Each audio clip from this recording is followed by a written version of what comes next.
welcome to Mod Tech Monday with HobbyKing. Mod Tech Monday is a series where we discuss modifications of all kinds to any kind of model. Well, whether it's an airplane, a quadcopter, a helicopter, a car, a boat, or really anything. And so today I've got a Flycat, and while it may look stock, it has been modified.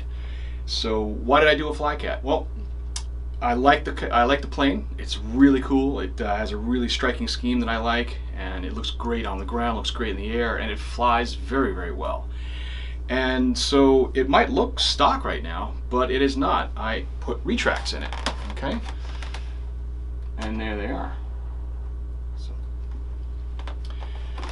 So why did I put retracts in this Flycat? Well, I'm not a big fan of hand launching and belly landing planes. I certainly do it all the time with planes that require it, but if I can, I prefer to do rolling off ground takeoffs, ROGs, and also land back on its wheels. And it's part of the challenge of flying is to get better at takeoffs and landings with all types of planes. And of course I fly all kinds of planes, but you know, jets can be a particular challenge sometimes, and so for various reasons. So when I got the Flycat and I first flew it, I really liked it, and I really liked the way it flew, and I liked the way it handled, and again, it looks great in the air. I really like the scheme. For a colorblind guy like me, the colors do kind of pop a little bit, and because I can see most of these colors. But so I wanted to be able to roll off ground takeoff with it, and the Flycat does come with pockets in the wings for retracts. Okay, so there's cutouts in the wings here that I used as the basis for installing these, and also in the nose it also has, you know, a space for retracts. I chose the BAE Hawk retracts on the site. I will send a link to those at the end of this video. Of course, as long as I'm going to have close-up shots of all the procedures I did and all that stuff to make this work. But so I was going to maybe use the retracts from the DH Vampire, which we sell, and we do have the retracts as a spare. But I thought that this plane being slightly larger, heavier, and with a big 6S battery pack up front, it's going to be a bit heavier and more substantial, so I wanted more substantial retracts. And I think that those BAE Hawk retracts will do the job. They fit in there very, very well. You can see that they went in, you know, just like as if they were a stock item, which I was very happy about. It was a challenging install. I would say this is definitely not for a novice, but if you have some experience with RC and some, you know, plane experience, of course, and you don't mind getting your hands dirty and tinkering for, you know, half a day or so, then go ahead and do retracts on your Flycat. So let's get into what I did exactly. So, well, let's see. I started with, like I said, the wings, because there's already a piece cut out. There's like a you know, a block of foam that you can easily remove. It's just very lightly glued in. I started there. Okay, so the only other thing I did was I have a piece of plastic here on both sides for something to mount the retracts to. There's no plastic pocket or anything in there, and you know, you can't just bolt into the foam or screw into the foam. They would just fall right out.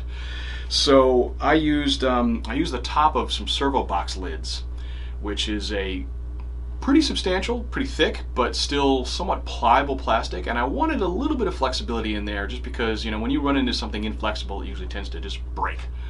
So I was going for something that had a little bit of flex in it, but not too much, and I think these box lids were perfect. So you know, a lot of servo boxes are like that. They're just, you know, semi-flexible plastic. So if you find something like that in your shop, you could certainly use carbon fiber plate. I would use that if I had some. I didn't have any. It's fairly inflexible, but very, very strong. So not a bad choice if you went that route. But basically any kind of plastic would probably do the job as well, as long as it's thick enough and substantial enough. I didn't want to go too thick and heavy, of course, to save weight. So I think that this is a good compromise. And so I just cut out a piece that was big enough to secure the retract to, and also give you know, some strength across the. You want to spread the workload around, okay? And so I made the pieces pretty big, and I also cut a little bit into this upper or lower wing section here to slide that plastic in. So the plastic actually goes almost all the way through the width of this boom here, okay, which is about, I don't know, an inch and a quarter thick. So the plastic plate is probably, I would say, 3.5 by 3.5 inches. It's about a square, and again, pretty substantial in there. And so I glued that down, and then I bolted the retracts to that, okay? I'll get close-ups of that, of course. And then in the front was a bit more complicated, and yes, I will get close-ups of this as well. But I had to significantly modify the plate that the retract is mounted to. That's actually the battery tray. If you're looking from above, that's the battery tray. To get the retract at the right height, to get the steering mechanism to work correctly, I do a couple of little tweaks. But again, I have close-up photos of that, and I'll show you that to walk you through the whole procedure. But in the end, I got it where I was very, very pleased with it. The height was correct. It also is hidden and pretty flush with the fuselage, which I wanted. So that's kind of cool. It sticks out a little bit. The trailing link sticks out, but that's okay. I was all right with that. And they work great. So I will get to the point soon where I show you them retracting. I'll show you the cats standing on them, and then I'll delve more into the build of the front end here, which was the most complicated part of it. All right, so let's show you what the retracts look like coming down. My radio is powered up. Let's put this in. Using a 6S 3000 milliamp Nanotech Plus battery.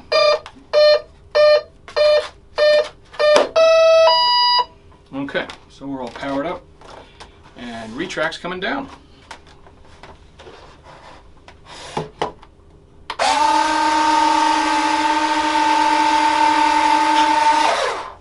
Cool. And there she is, okay? So she's nicely balanced, not too heavy in either way. There you go, you can see that front wheel suspension working there. Yeah, very cool. So let's get into the fine details of how I did all this. So I have a small piece of carbon fiber just right there. That prevents the battery from sliding, okay, front and back. And it's removable. Now the plane will of course sit on its tail at this point, but I'm just going to push it down, hold it down.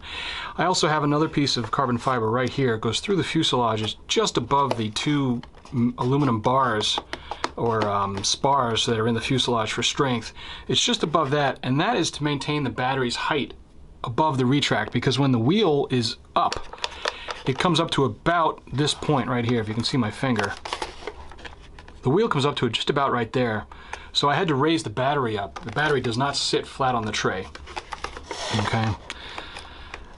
And you can see in here, I'll show you there, that the retract, the plate has a couple of pieces of wood on it to raise the retract up off of the plate to get the height right and to get all the measurements just exactly the way I needed them to be. And again, I have photos of that when I was doing the build, so you'll see those photos and I'll illustrate what happened there. And I also, if you can probably see in there, there's a piece of carbon fiber rod right there, okay? And that just helped reinforce the strength. Actually, I'm sorry, there's two rods in there, one there, one there. That just helped reinforce the strength of the battery tray, since I had removed some material of that and I wanted to make sure it was nice and strong. That's the kind of thing that I would 3D print possibly. If I could make a tray like that, that would be ideal. And then I could, you know, custom build a whole new battery tray for this. I'm not quite there yet with my Fusion or SketchUp skills, but I'm getting there. So maybe one day I'll do that. But like I said, for now, I just use a couple of carbon rods to strengthen that up.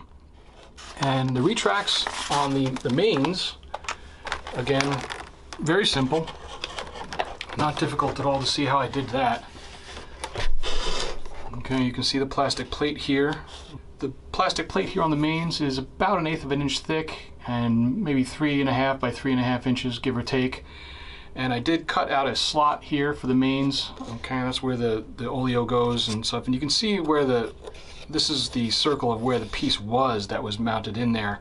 I did put a piece back here. I glued that back in there, and of course I routed the wires nicely and all that stuff. I just cut little trenches for those and make it nice and neat.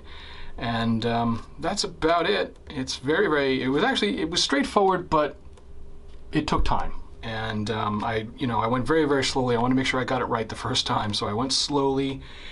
And let's take a look at the nose retract and steering. You can see that the steering setup is pretty similar to what you'd normally see in a plane like this, with a servo right here. The servo is simply glued into the side of the fuselage. I wanted to make it so I could remove it if I needed to, so it's not screwed down, and I really didn't want to mess with the material on this side here because I'd already taken some out of the battery tray, and also to get the height of the servo correct, it needed to be kind of countersunk a bit down. So I took the tabs off of that, and again, it's just glued in on the side there. Okay, and so to show you the steering, I was actually only able to get very little deflection to one side, so I guess I'll be making a lot more turns the other way. That was just due to the way the geometry of this whole thing was worked out. I'm going to try to improve on that and get that better, but it does work. The plane does steer just fine, and so it was all good. Okay, now we can watch all three go up.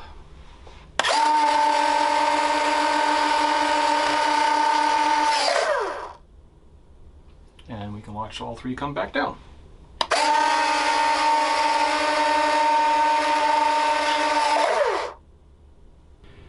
So that about sums up the overview of the Retract installation in a Flycat. And again, this was a time-consuming but relatively straightforward build or modification. If you plan on doing this, make sure you plan enough time to do it. Don't rush it. This is not something you can just slap together. It took quite a bit of doing and undoing and experimentation to get things just exactly right, get the location of the pieces, get the that battery tray modified correctly for that front wheel, front retract, and also to get the battery in the correct place to balance the plane. Obviously, CG is very, very important, so to get that right, I had to do a few things, make sure it works, and the CG is dead on where it says it is in the manual, and that's how I flew it originally. So it should fly just fine. The Retracts obviously did add some weight, so I expect the flying to be a little bit different, maybe have to keep the speed up a bit more on approaches and turns and things like that. So we're going to see how it goes. We're going to head to the field and we'll obviously film that as well. So if you have any questions about this build, and I'm sure you will, please don't hesitate to reach out to us, and you can comment in the YouTube comments. I will usually get back to people directly there. You can also reach out to us on customer support and live chat, which is 24/7. And obviously, stay in touch with us about anything and stay current with all our happenings on Facebook and Twitter and Instagram and all that stuff.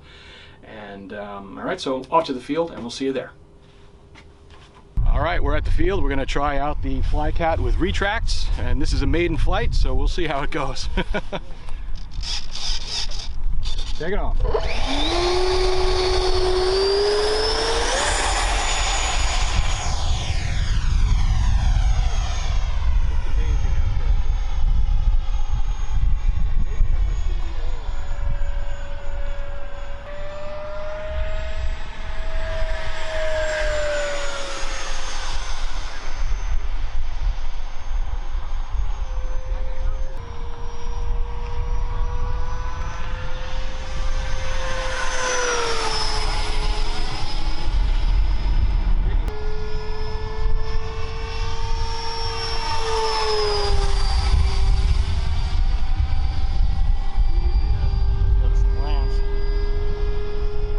Good.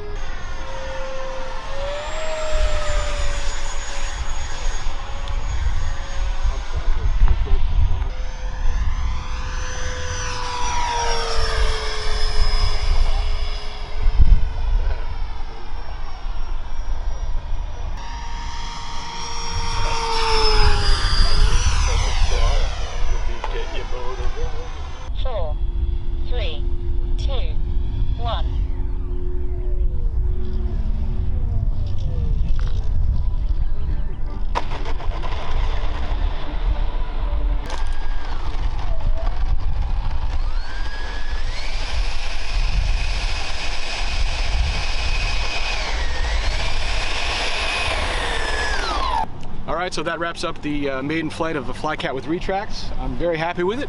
Took off great, flew great, landed just fine, so I'm very pleased with it.